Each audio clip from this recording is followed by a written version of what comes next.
What does that sound, you ask? From the number one station, you come. Welcome to the Rec Show podcast, a show dedicated to beat makers around the world. Kick back, relax with the host, Gldnmnd.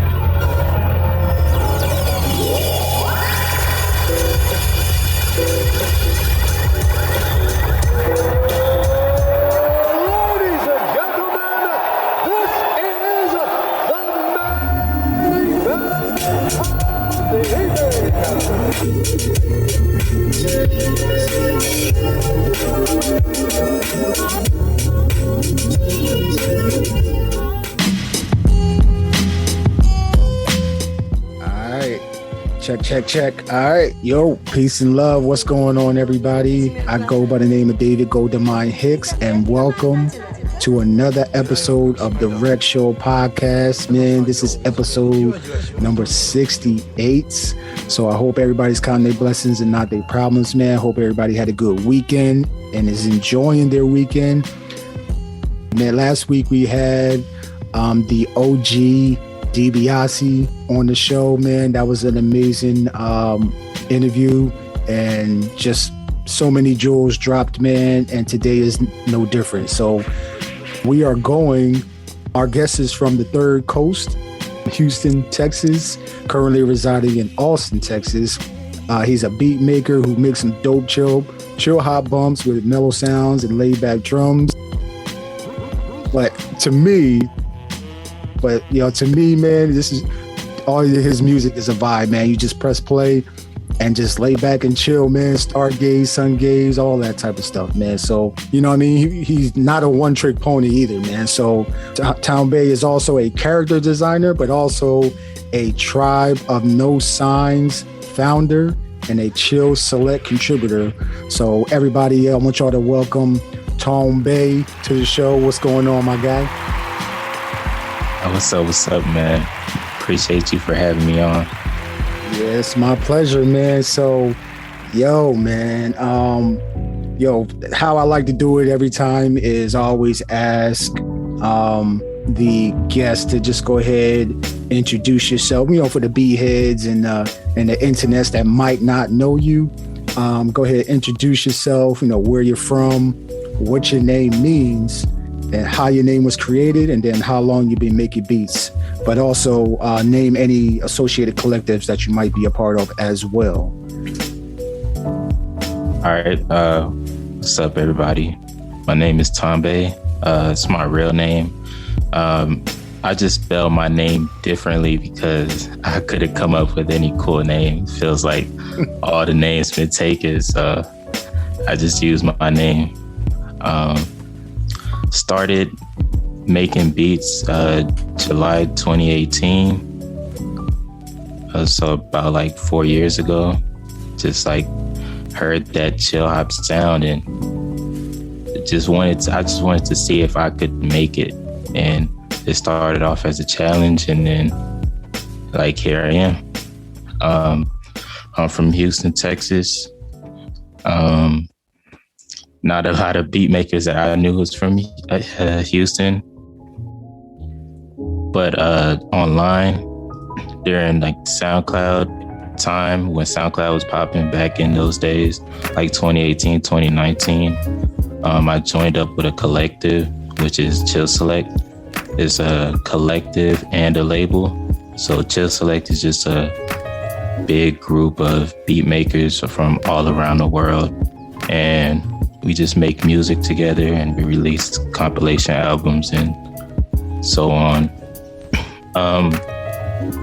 I do have a collective that I founded in 2019 called A Tribe of No Signs, and it's just me and some of these homies that I have that make cool beats. We from all over the place. Haven't made anything recently, but never know it's gonna come out soon. Yeah, so I mean, you only been making beats for a little while, but it feels like you've been making beats for like 10 years, just the way that your sound comes across and just the emotion inside of your music, man. It's like, yo, and then the art. That's another. I'll ask that later on, man. There's just the music with the art with the title names, yo, man. Like some amazing stuff. Like the roster for A Tribe of No Signs is some crazy beat makers as well, man. Like Apak Beats, Garbler Music, like Oni Gurisu, Hip Hopkins. Like, yo, like how did you even meet all of these amazing beat makers, and what made you like come together and form your own collective?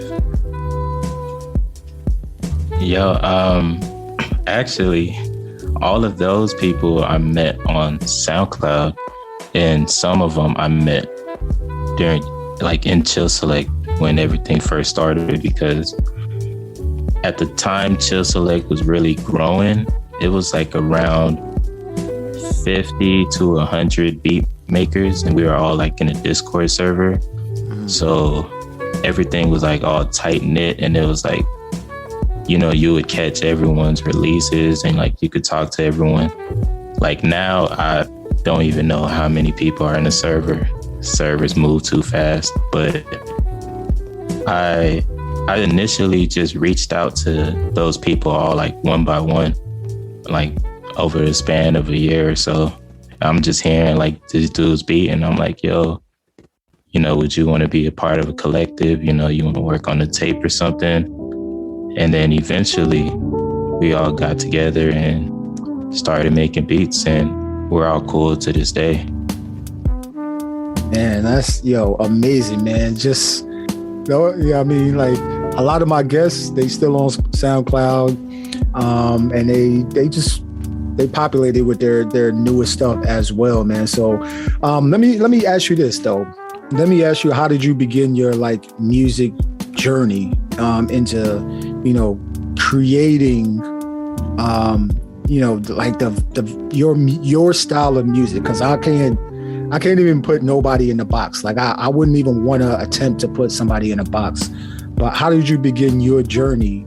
And then are you trained on any like instruments currently? No, not trained on any instruments. Just improvising sometimes. Whenever like I make beats from scratch, I'll hop on the keys. Not like a professional or anything, but I started on this journey. So around February 2018, I'm trying to like clean out the music I'm listening to. So I'm looking for some boom bap, but I wanted some like chill boom bap beats, kind of like, Tribe Called Quest music. So I was listening to like a lot of those type of sounds, and I come across dudes like Dilla, like Pete Rock, and so on. And like I'm listening to this, and I'm like, yo, this is what I've been looking for. This is what I want. And then I found this live stream with something called Chill Hop, and I'm like, yo, what's Chill Hop? So then I listened to it, and like on the live stream, I think one of the first things I heard was like a flip. It was like a remix of like Biggie, and I was just like, yo, this beat is tight. Like, let me keep on listening to this, and then I just kept on listening daily, and then next thing you know, 6 months later or so, like around July, I was like, let me attempt to make a beat. And when I first fired up FL, I was making a beat, following tutorials and stuff. I wasn't too satisfied with the beats. Like, they sounded bad, but they weren't my style. It's like, I'm following a tutorial. So it wasn't until like I stopped looking at tutorials and kind of just doing whatever, trial and error, chopping samples different ways, trying different drums, and trying to see what sticks and what am I trying to make. And then eventually I landed somewhere where it's like, I really like laid back beats. So something simple, something with a simple drum loop and like a sound that you can like listen to over and over. And whenever I make beats, I always like just think of easy listening. That's my motto. So every beat that I release, I think like if you can listen to that over and over, then it's a decent beat. That's a good guy. Yo, that's a good dope concept, man. Like, yo, I know a lot of my guests, they start with, you know, their name, like they're superheroes, and I'm kind of skipping questions right now, but I'm just speculating. Like they start with, they came into like a Tribe Called Quest vibes, or DJ Premier, or Jay Dilla, or anybody in that realm, and they'd be like, yo, this is like, I think they get caught on the feeling. I know I got caught on the feeling of the music. Are you trying to make your music feel that same way, but in your own way, as far as when somebody listens to your music and have them just feel like, man, I feel good when I listen to this? Yeah, definitely. Whenever someone listens to my music, I want them to feel happy, because that's how I make my beats. Like every time I'm making my beats, it's just a smile on my face. And if I'm not smiling on the beat, then that beat ain't good. Okay. Yeah, see? Man, gotta put the emotions in it. So, man, okay, so no, you're not trained on anything. It's all by ear, it's all by feeling. Can you recall what family members or friends, like, you know, exposed you to like the world of like music, but then also, you know, kind of led you to make beats? That's a difficult question, because my brother, he used to play the sax, but I never really paid too much attention to it. I never paid too much attention to jazz. Everything kind of caught on late. So like around 2018, it was like my last year in college. And that's when it all started to like come together. Like, yo, you know, jazz is actually cool. Like, you know, soul music is actually cool. But a majority of it was all just self-discovery. And it started with just searching up samples. And then next thing you know, you searching up samples, you end up listening to full albums of the artist. Do you remember like when you searched, like who you got stuck on, like the name of the artist or the record label that you got stuck on that you listened to the most? Like the jazz and stuff? Yeah. Bill Evans, for sure. I think it's like the second I heard like that piano, I was like, oh, like what is this? So some Bill Evans, some Chet Baker, some Miles Davis, Charlie Parker, you know, McCoy Tyner, stuff like that. The legends. Okay. All right. Yeah. See, yo, and you just went down a rabbit hole from there. I'm just like, when you say jazz is cool, I don't think nobody has ever said that, because everybody was trying to, you know, kind of like make trap beats and stuff like that, like nowadays. But we still have the people that make the, you know, electronic music, the boom bap, the laid back chill hop, like all the other subgenres that they want to name. But all right, yo, man, I'll be learning. I'm a student just like anybody else that will be listening to the show, because I'm learning like about you. You know what I mean? So, yo, everybody, y'all still tapped in with Tawnbei. Yo, man, episode number 68. So your brother was a jazz, played jazz. You didn't pay attention, but he still was putting you on, even though you weren't like giving it your full attention. Do you think that impacts how you make music now?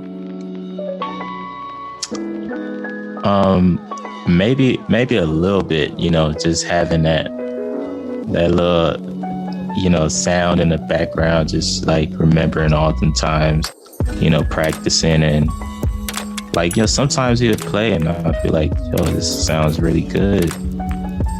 And I'm wondering like, what is that? And he'll show me like what song he's playing and stuff like that. And I would recognize the song like as good, but I was the late bloomer. Like I didn't catch on till later.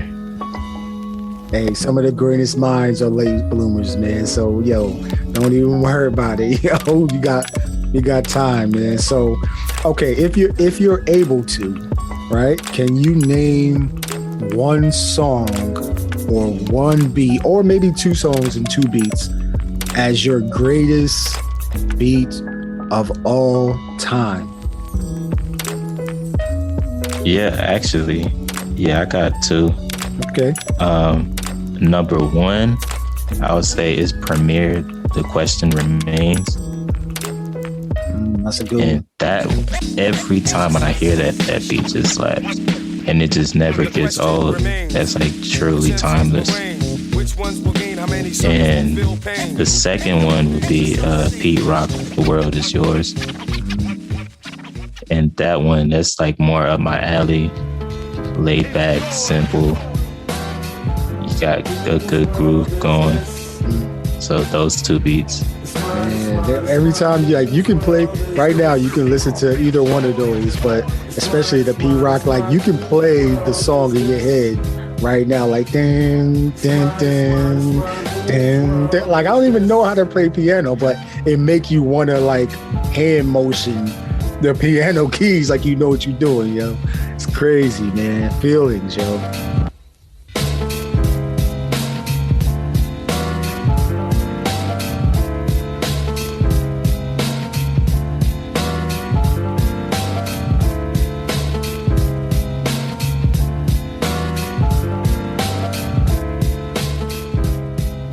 Okay.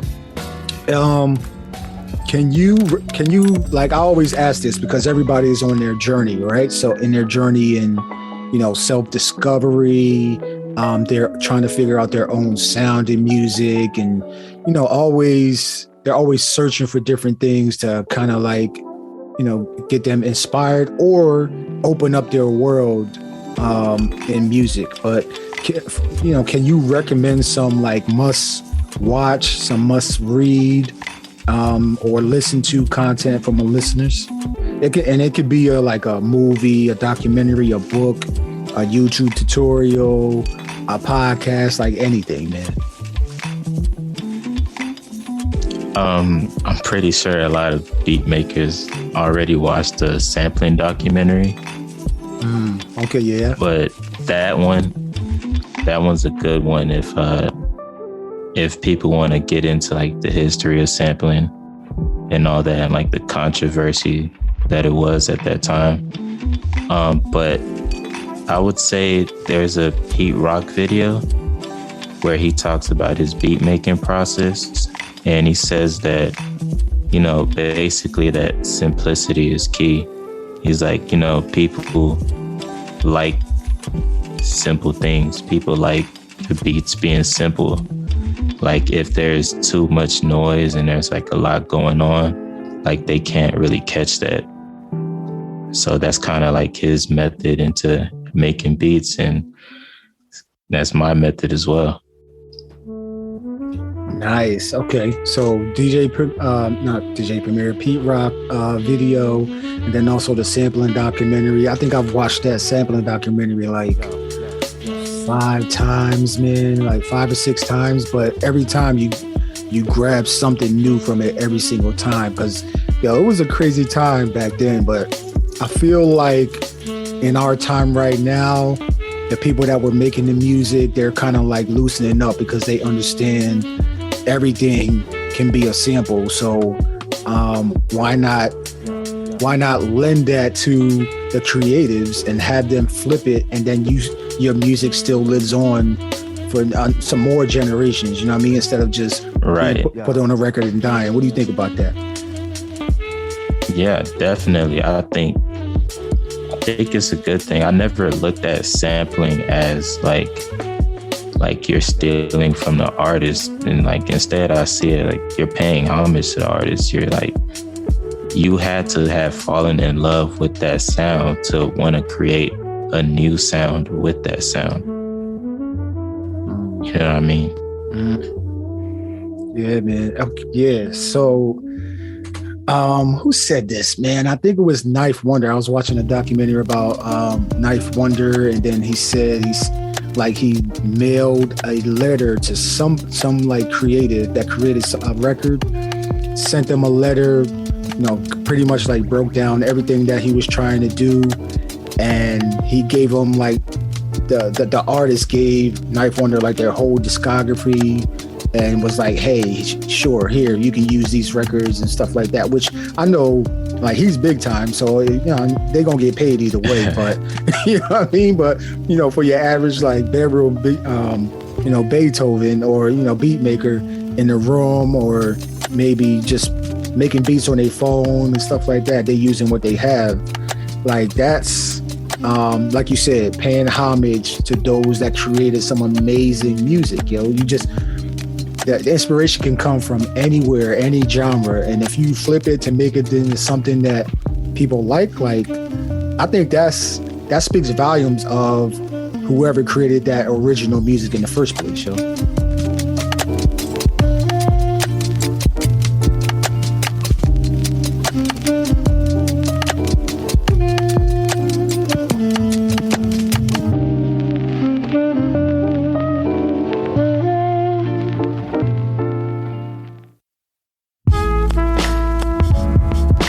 Yo, this is Tawnbei, and you're plugged into the Rec Show podcast with Gldnmnd. Keep your head up, head up.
Let's get into from your social media, and for everybody, go ahead and follow, and I'll put all of the links to Tawnbei's social media, webpage, and everything like that in the link in the description of the show. But from your social media, you can be seen using like FL Studio, Native Instruments Machine, MK3, Serato Sampler. Can you feel it? I think I saw like a Roland SP404 to create your music. Why do you think these musical gear, musical equipment, or DAWs, kind of like help you create your music? And does each piece of music help you or have their place in creating music? Yes, definitely. So you start off with FL. FL is the DAW that I used, simply because it was just, I guess, the most user friendly. Like, as soon as I started like really getting into learning FL, never really looked back. The machine, so I used the machine as a VST inside FL Studio. And I like the machine and the pads and like the way you can just go between groups. So like I would be making a sample, and then like I could just hit a button and there I am in my drum section. Then I'm making the drums and I just keep going back and forth. And I'm playing the beats in Machine and I'm routing all the sounds to FL Studio. So FL Studio is where I do the song arrangement and the mixing. Okay. And then I have that sound going into my SP. And then the SP is where I would record the effects. And then I have that going back into FL. And then I can record everything in one go. It might be like a little complicated without being able to see it. Nah, that makes sense. 'Cause I'm pretty sure like every single one of us has our brains, right? Which for me it's a Machine, but I always wanted to learn like a different DAW anyway. Everybody says FL is like maybe one of the easiest to learn, but Ableton is like rocket science to me. Like I can't wrap my head around it. Like it's crazy, man. So hey man, same. So like was FL Studio just something that you just be like, yo, like I get every single thing about this, I can do everything inside of this? Are you going to stay with FL or do you like want to learn a new DAW? Well, I think a big part of it is like Ableton, like the user interface was just too busy for me. Like I didn't even know where to start. So FL was like a little cleaner. And as far as like knowing everything in FL, I wouldn't say I do. I just know what like I need to use, like whether it's automation clips or the mixer, or arranging things on the playlist, piano rolls. It's like all very straightforward things. Okay, and the SP, like SP has been, man, like I don't know if SPs can get any more famous for the effects that they do and just the sound, the grittiness, the everything that comes with an SP. Like what's the SP mean to your production, yo? I see the SP as like the final step. So you got your beats, you got it all arranged, and then you go to the SP to put like final touch on it, which would be the effects and stuff. But I recently just got that Mark II, actually a couple of days ago. Oh, word! Congrats! And appreciate it. I've been waiting an entire year for that. It was out of stock, and it just came back in stock recently. And what I wanted, like when I initially got the SP, I wanted to make beats flawless. Like I didn't want to use a computer to make beats because, I already draw, so I don't want to be on the computer all day. But I just was able to find a way to have the SP route back into the computer. And the original SP wasn't as good as making beats standalone. But the new one, like I just probably spent an hour total on it so far. And it already feels like, like the studio in a box. Like I could see myself making full beats on it. Wow. So you think Roland did an amazing job with this Mark II? Absolutely. Especially with the bus effects and being able to like load your drum kits. Like you can have your drum kits in the SP. You can have your samples in there and different projects saved. So like you have everything right there. That's one of the reasons I wanted an MPC initially. Like one of those old school MPCs, MPC 1000 or MPC 2000. But they were just a little old, man. I didn't know. I didn't know if like, you know, the response time and all that. Yeah, I didn't know if I had the patience for that. Right. So I'm gonna see how this Mark II works. Man, just from the feedback that, you know, I get from like my guests and the people that be on, you know, social media, they like, yo, this is a definitely like a level up game changer type of device. So I'm still trying to figure out mine. I just got mine too. So I'm trying to figure out, like, I never used one before. So I'm trying to, like, I'm on that down the rabbit hole of YouTube tutorials and all that type of stuff with the Mark II. So Roland, if you ever listen to this show, man, you did an amazing job with the SP44 Mark II, man.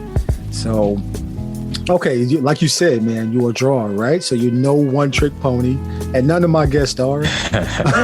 But you're more than a beat maker. Like, you're a 2D animator and a character designer. Like, how did you get into animation and character designing? Animation, that's what I always wanted to do. So, like, ever since I was a kid, you know, that's been my goal, to be an animator and work on cartoon shows and whatnot. So that's what I went to school for and studied and stuff like that. And music is just like, I just happened to try it out one time, and I didn't know I was gonna end up making beats, but oh wow, yeah, here I am.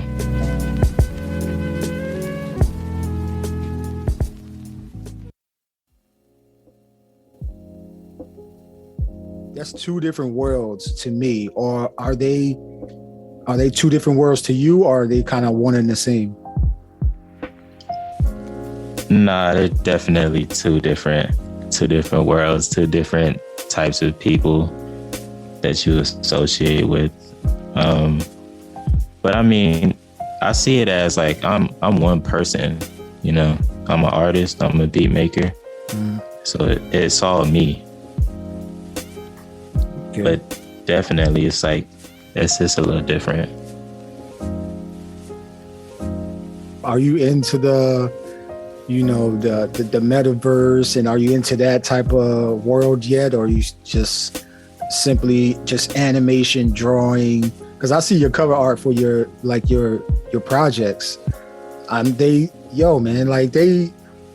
They speak volumes before you even press play. Like, man, how do you even go about doing the cover art for your projects?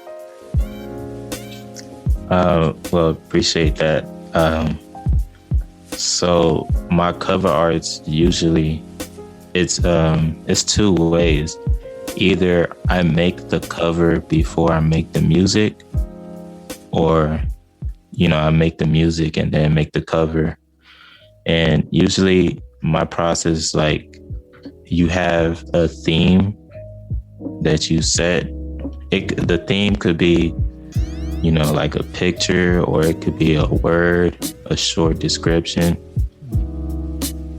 Like my last album, Odyssey, yeah, that one, I was just thinking about, like, you know, a journey, like you just walking through nature and stuff like that.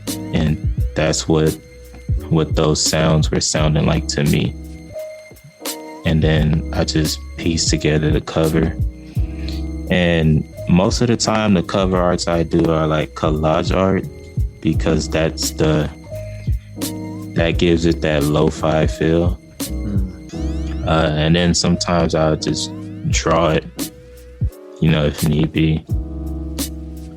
I've been doing like cover arts off and on. Like, I do some cover arts for Chill Select, the Fam compilations, episode 1, episode 2, the Beats for Days 2, Moonlight Jazz, and a whole bunch of others that I done lost track of. Wow. Yeah. So I'm looking at your album covers. There's a common theme to every single one of them, besides like the theme of the music or the feeling, but it feels like you're like you have a like Japanese style, Japanese culture. Like, is that a fair assessment to say? Like, do you like is it anime or is it just Japanese culture or Asian culture that's like speaks to you?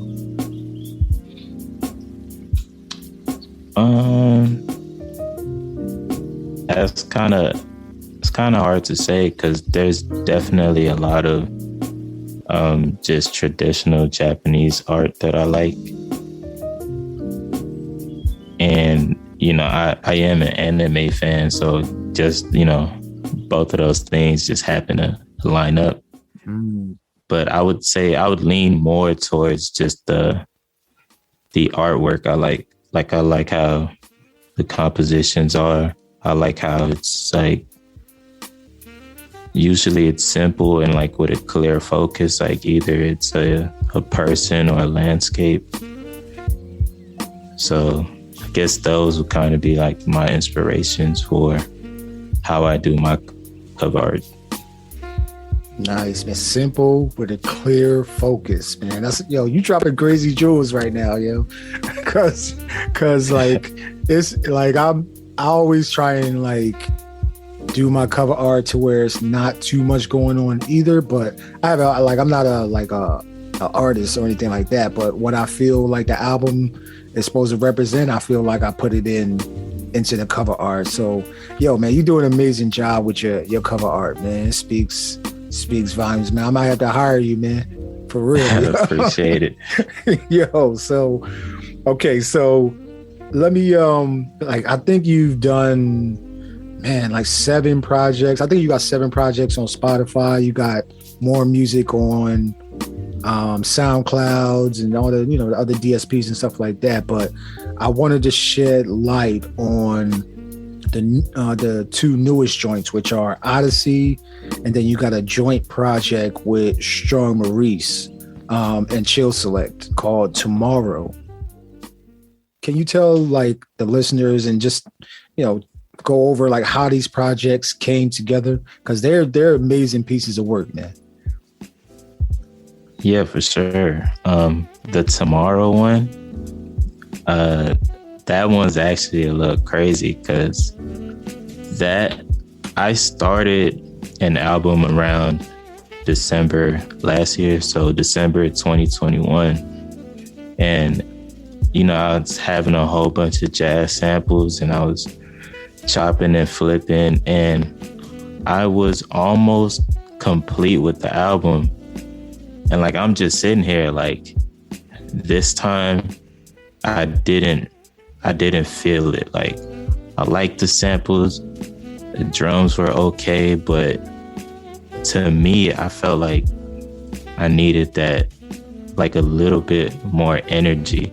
I needed the drums needed to be different. I needed like a different direction than what I was going in. So I hit up Strong Maurice like randomly. I was just like, yo, what's up? I like your piece. I like your drums. Would you be down to do a collab? And then like he hit me back instantly. It was like, yo, what's up? Sure. And he sent me a folder. Dude had like 30 drums in that folder. Wow. And I'm just thinking like, yo, how does he just have all this ready? And I looked down his page and he was making a beat every day. And I'm like, oh, okay, I guess so. And then, I was just picking drums out. And then I was like, I heard some drums that were crazy, and then it made me change the way I was chopping my samples. So then it was like a whole entirely different project, entirely different album. And then I sent him 6 beats. And then after he heard that, he was like, yo, this is fire. And then he started just making a whole bunch of more drums, and we were going from there, just back and forth. We probably ended up making like about 25 beats, but we cut it down to about 15 because we wanted to make sure like every single beat on that project was fire. Which it is 15 tracks, man. We gotta eventually hear the last 10 tracks from that, man. Nah, I don't know. If we do, we gotta make another one. We gotta make another project. Man. It's one of those, you get that feeling like when you make a beat and it's all right, and then you come like a week later and you're hearing it again and you're thinking it's all right, but I couldn't put that all right beat next to a fire beat in the same project. Like, to me, I'm like, there's no way. I got 15 beats sound really, really good. Like, why put an extra 10 that's just okay? I know that's kind of like there's some artists that like I go back and forth on. Some of my homies are like, just release everything. You never know who likes what. But I always think about it like, if I can't listen to it over and over again, then like I doubt that somebody else will. So every beat that I put up on Spotify, like that's a beat that I like, that I'll listen to over and over again.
The dope way to think about it. Keep it about the art, and then ultimately the listener.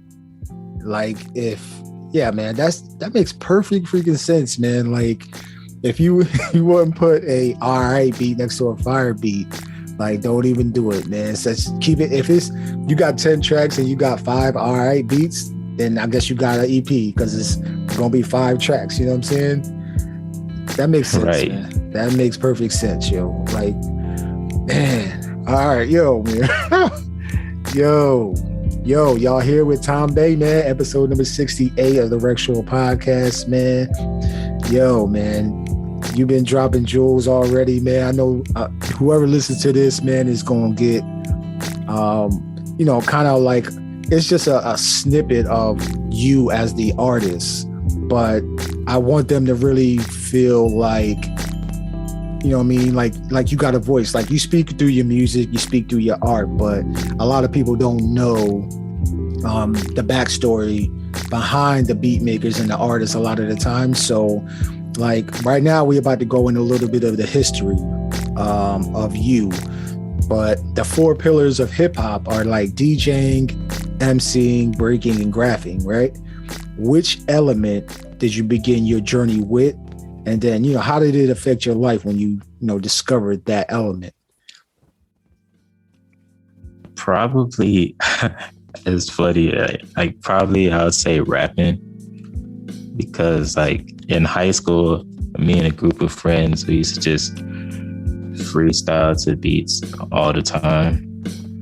And, that definitely got me like more into hip hop and stuff like that. But, like I said, after a while, it was like cool, you're freestyling, you're listening to music. But then,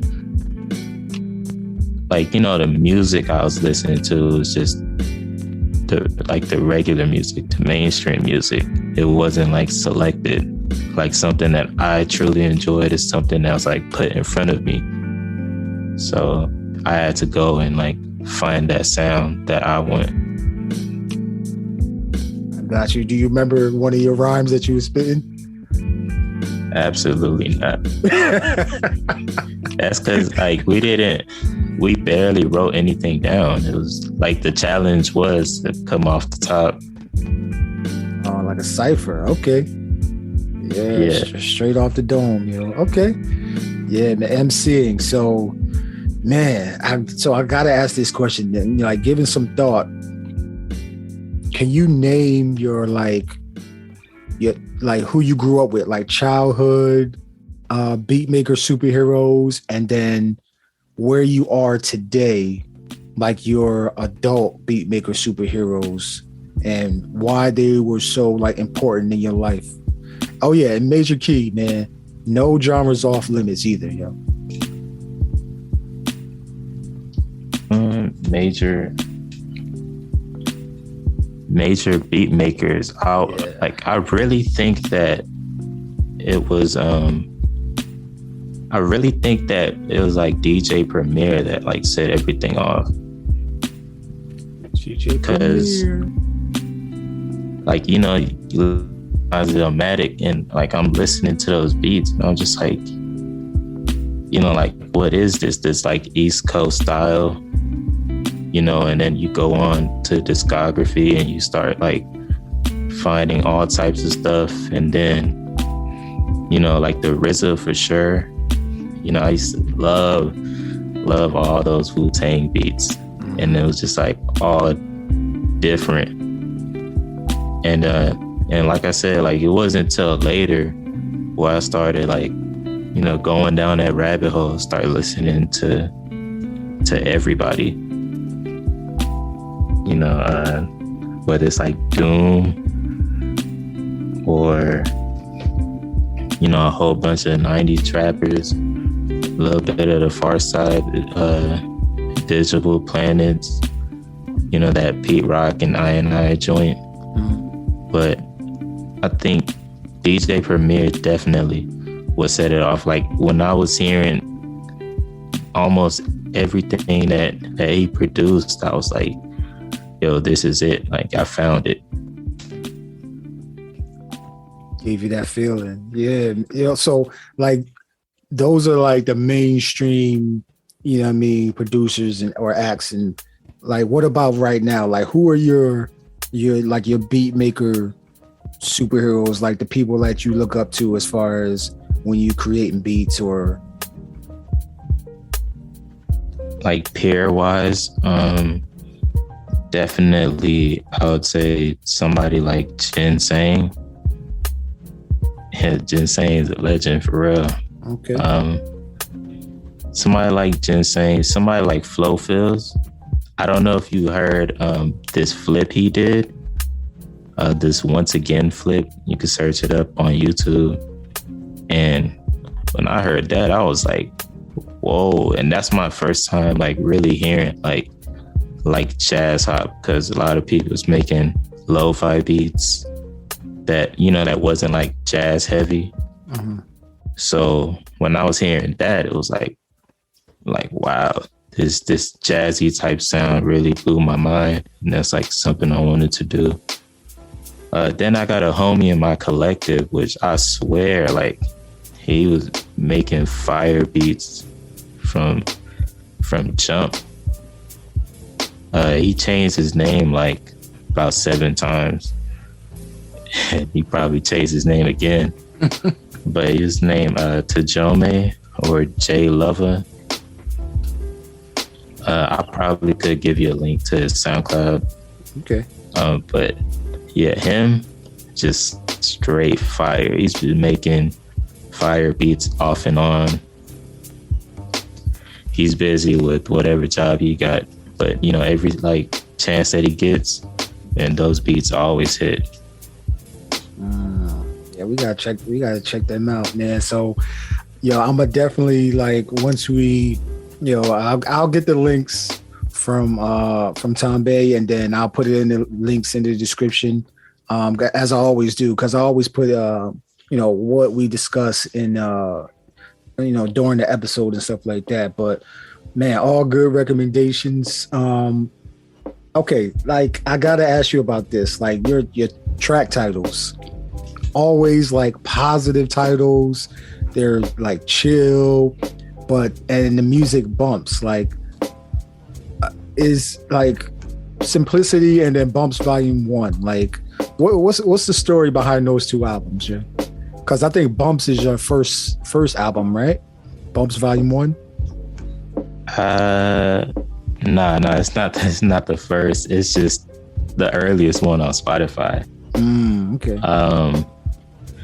Yeah, but Bumps Volume 1. So that's just a collection of earlier beats I made. I think around 2019 ish. And then I kind of remastered them a little bit and just put it up there on Spotify. Like I put it up after the fact, so it's like the album says 2019, but I probably uploaded it like last year. Okay. So yeah, so the bumps are just like whatever I'm making at that time, because it might be just me, but I'm the type of person, like it's hard to make a single. Like it's easier for me to make an album than a single. I wonder why. Why do you think that is? Because like everybody's doing the single thing now. Like they're not even putting albums together. Why? Like why do you think it's easier for you to make an album versus put out singles? I think it's just a direction. Like I like to have a theme and like a direction I'm going. Cause like if I'm just like mindlessly like just making beats like here and there, those beats don't ever turn out good to me. It's the beats that like I really put in thought to, and I carefully handpick the samples, and I'm trying to get sounds that go well together. So that's just, I don't know, man. It might just be me, but that's how I work. Right. It's not just you. I think it's a lot of people that would rather put, either, like 3, 4, 5 songs together or 4 projects together, compared to just putting out the single. So it might not just be you, but I did like every single one of your like track titles is like for example, in Simplicity, like a Bed of Roses, like Ambition, Blessings, like Peace of Mind. Like every single one of your tracks is like positive. Like how important is like being positive and putting positivity in your music? How important is that to you? Because it seems super important, man, and it shows. And then you can, when a person listens to your albums, like they can feel it as well. So I'm a backtrack a little bit. So Simplicity was like, when I was making Simplicity, that was the time where I thought I couldn't make jazz hop because I'd be sampling jazz and then it wasn't coming out the way I wanted it to.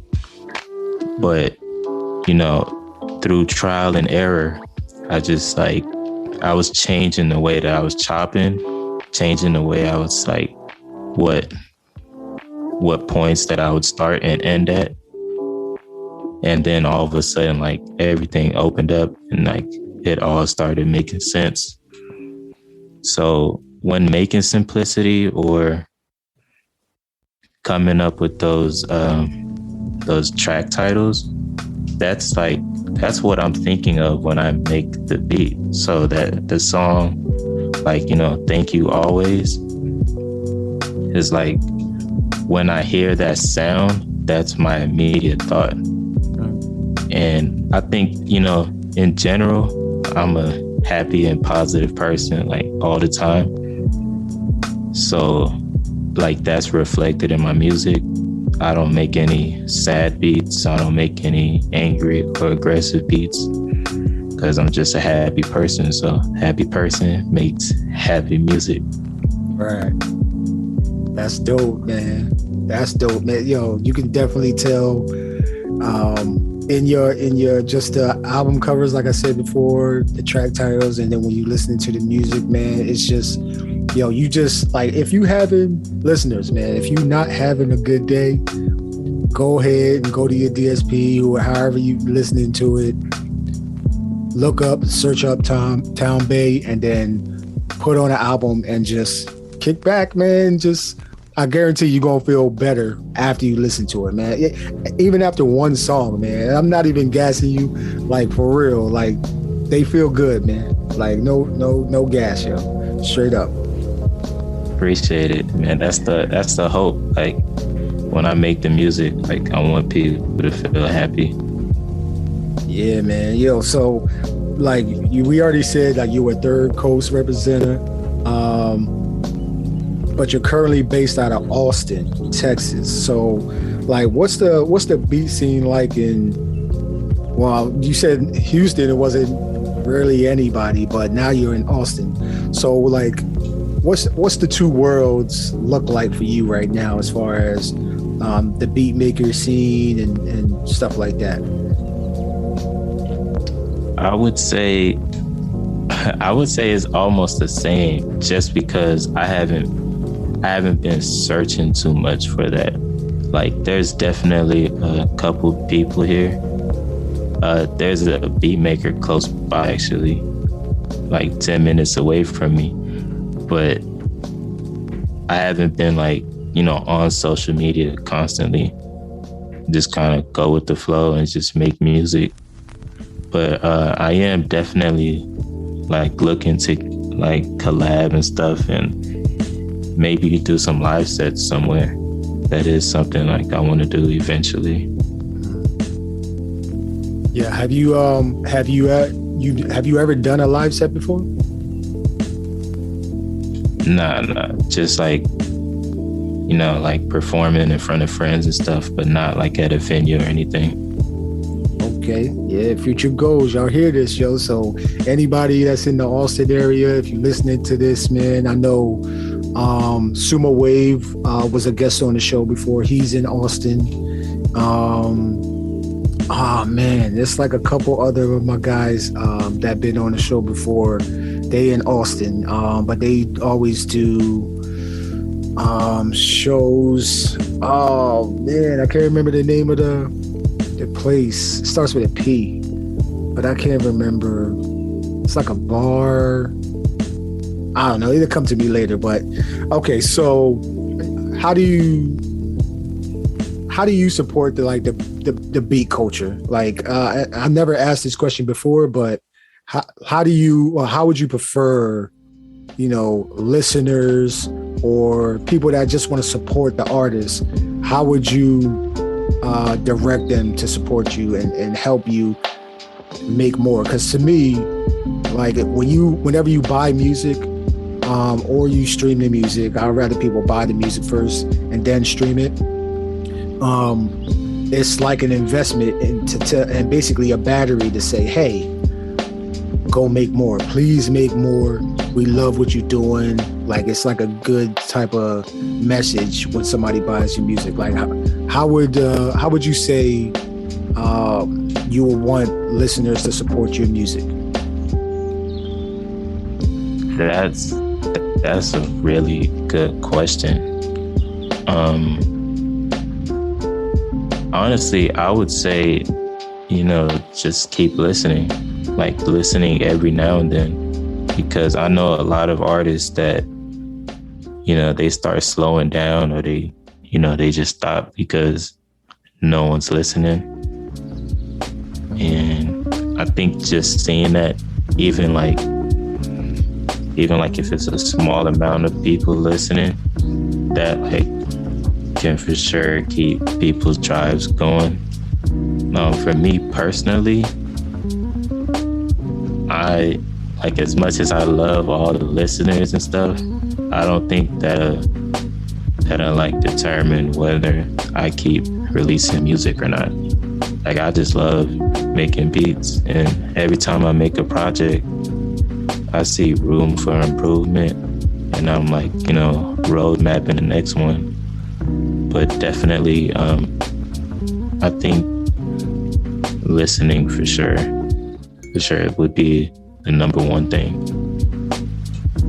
So you would do this even if like take money out of it. Would you do this for free?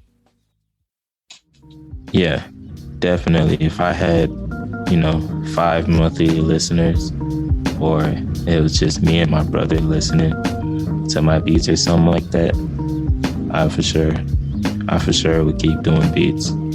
Yeah, man, that's what we need, man. Like, it's just a pure love of just creating and making music, man. That's what we need, instead of like, I gotta get this money, like, which I understand, like, everybody needs to get paid because that's how we live on this plane, on this earth plane. But man, like, if everybody put their heart and soul into their music and just, create it and then let it go, instead of hoarding beats. And I'm gonna say this every episode: beat makers, stop hoarding beats, yo. Make the music, put it in a project, let it go, man. Let the world hear it, yo. For real, man. Yeah, man. Yo, that's a dope way to think about it, man. So y'all heard it from Tawnbei right now, man. Keep supporting it, man. Listen to it. Stream it. Even send them a message to be like, yo, this album is amazing, man. This track is amazing. Like that, you never know how far that simple, small thing can go, man, in somebody's day or in life, yo. So, man. Okay, so last 2 questions before we round it out, my guy. Like, this is amazing interview. I gotta ask this though. What's one thing you wish you knew before you started your own music and art creation journey? Oh, I got one that applies to both. Okay. And that's to never delete anything, because that's a big thing that, like, I used to have a bad habit of anything that I thought was like, it was okay or it wasn't good, I would just delete it. And then here I am years later, like, man, if only I could revisit that idea, if only if I could change some things, because, over time, your perception changes. What you thought was bad might actually start sounding like really good now. And that applies to both, like, artwork and music. And, if you don't delete stuff, then there's always room for improvement. Yeah, just like, what are my mistakes? So it's just, delete the FL file, delete the sample. I'm deleting sounds out the drum kits that I don't use. And then you open up the project and, like, everything's missing. Or you have, like, a little snippet of the beat, but you have no project, so you can't remake it or anything like that. So definitely, to any beat makers, any artists, just make like a NAW folder or something. And just keep it like, like a recycle bin. You said a NAW folder? Not a recycle bin. Yeah, that's what I have. A NAW folder. And I just, like, put a whole bunch of stuff in there. Nice. Yo, y'all heard it, yo. Never delete anything, man, because you can always come back and revisit it, and whatever you learned through the journey, you can actually put it towards that beat that may have not been the best, and make it into a banger, man, or slapper, man. You just never know, man. So yeah, man. Yo, that's a good one. That is a good jewel, man. You just dropped on everybody, yo. So last question. What should the internets look out for from Tawnbei in the rest of 2022, and then the start of 2023? And how can the internets tap into you and your music as well? So for the rest of this year, I'm not saying it for sure, but I got a collab album that I'm probably going to be working on, and it might release this year, maybe around December, or maybe like around early next year. And then this new SP, I'm already like on that path, another album. So it's like, that one is like, that album that I do, like a solo album, would be like chopping drum breaks and like, getting that sound. It's kind of similar to my Paradise album, and as far as like contacting or just being up to date with everything I do, I have an Instagram. That's the only form of social media I use. That's TAWNBEI_. There, like, that's where you'll find everything, whether it's art or music. I post every now and then. Yo, definitely check out Tawnbei's website, where he's kind of like showcases his character design, everything like that. And then also go ahead and support again on the DSPs.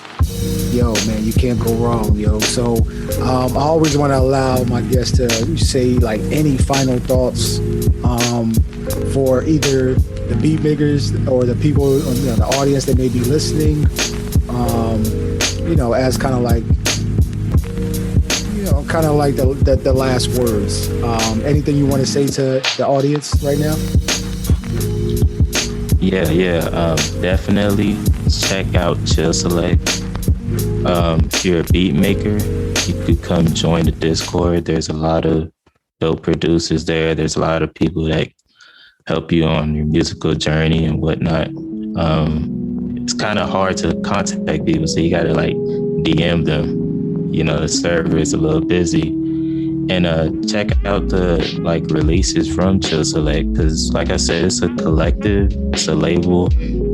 We got many projects from various artists, various styles. You can't go wrong with tuning into Chill Select.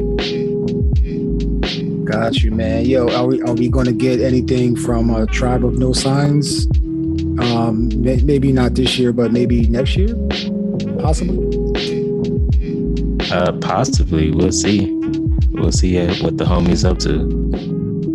Bet, man. Yo, so, man, I just want to say, like, your music is definitely inspirational, man. It's just feel good music. The vibes that you put into it. I love watching your videos on IG as well. Like whoever's like, are you doing your camera work as well? Because just from the black fade in and then you start like playing your music out, like that's it's just everything. It seems like everything you're doing is a feeling, man. It just feels good, my guy. So yeah, man, everybody tap into Tawnbei. I'm gonna put all the links to the description in the description of the show. Yo, it was a pleasure and an honor having you on, man. This won't be the last time that we connect. And I wish you much love and success and peace in the rest of this year and into next year, my guy. All right, man. Appreciate it, man. Appreciate it for having me on the show. Yeah, man. So I definitely want to thank Tawnbei for allowing me to, kind of pick his brain for a little bit. It was an honor having you on the show. Everybody, if you made it to this point, man, make sure you check the links in the description of the show. go ahead and support the show, but more importantly, share this on social media. Check out Tawnbei's discography on Spotify and all the other DSPs. He's got a lot of beat tapes on SoundCloud as well. So, and also check out Chill Select, man. Chill Select's been out doing their thing for a while. So go ahead and show some love that way.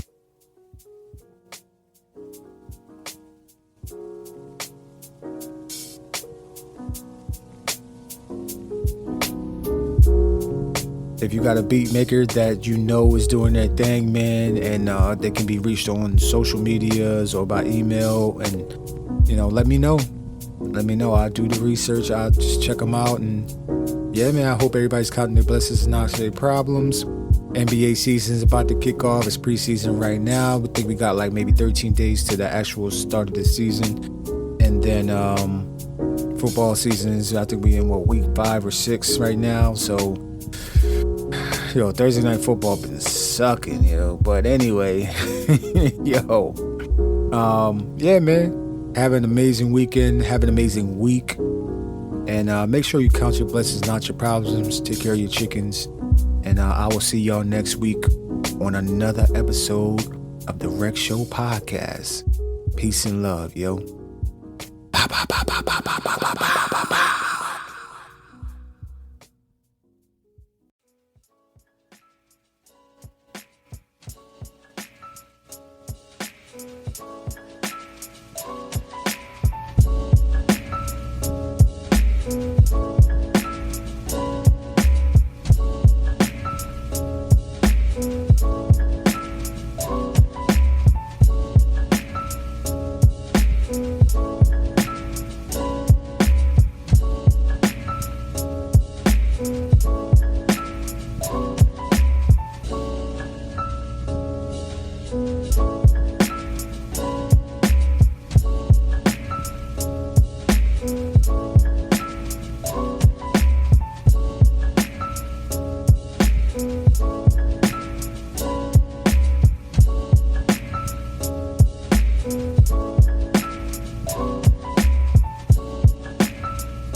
Lights represent every living person on the planet.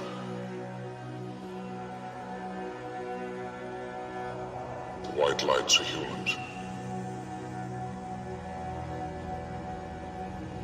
And these are the mutants.